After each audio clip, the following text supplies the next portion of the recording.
பழைய துணிக்கு ஸ்டீல் பாத்திரம்னு நம்ம தெருவில் தினமும் யாராவது சொல்லிக்கொண்டே போவார்கள்.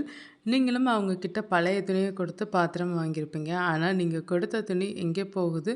இதனால யாருக்கெல்லாம் லாபம்னு யோசிச்சிருக்கீங்களா? இந்தியாவுல இருக்கிற எல்லா நகரம், டவுன் மட்டும் இல்ல, கிராமங்களுக்கும் பழைய துணி வாங்க ஆட்கள் வர்றாங்க. இந்த துணிகளை அவங்கள் எங்கேயோ விக்கிறாங்கன்னு நமக்கு பொதுவா தெரியும். ஆனா, இதுக்கு பின்னாடி பல ஆயிரம் கோடி ரூபாய் மதிப்புள்ள ஒரு மறுசுழற்சி பிஸ்னஸ் இருக்கிற விஷயம் பலருக்கும் தெரியாது.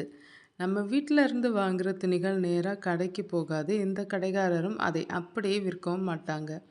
எல்லா பழைய துணிகளும் ஒரு பெரிய குடோனுக்கு போகுது. அங்கே ஒவ்வொரு துணியையும் கையாலேயே செக் பண்ணி 3 வகையாக பிரிக்கிறாங்க. புதுசு மாதிரி இருக்கிற துணி, பயன்படுத்தக்கூடிய துணி, அப்புறம் முழுசாக கிழிஞ்சு போன துணி.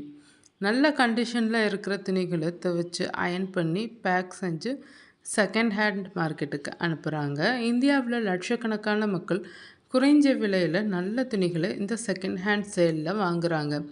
சில துணிகள் மற்ற மாநிலங்களுக்கும் சில வெளிநாடுகளுக்கும் கூட ஏற்றுமதி ஆகுது. கிழிஞ்சு போன துணிகளை குப்பையில் போட மாட்டாங்க. இந்த துணிகளை மிஷினில் போட்டு சின்ன சின்ன துண்டுகளாக விட்டுறாங்க. அதில் இருந்து நாரை தனியாக பிரிக்கிறாங்க. அந்த நாரை வச்சு புதுசாக நூல் செஞ்சு அதிலிருந்து கார்பெட், போர்வை, மாப், குஷன், தொழிற்சாலைகளுக்கான துணி மாதிரியான பல பொருட்களை தயாரிக்கிறாங்க. நீங்கள் கொடுத்த துணிகளை கார் ஷீட் செய்யக்கூட பயன்படுத்துகிறாங்க. உங்களுடைய பழைய சட்டை நாளைக்கு வேறு யாருடைய கார் சீட்டாக கூட மாறலாம்.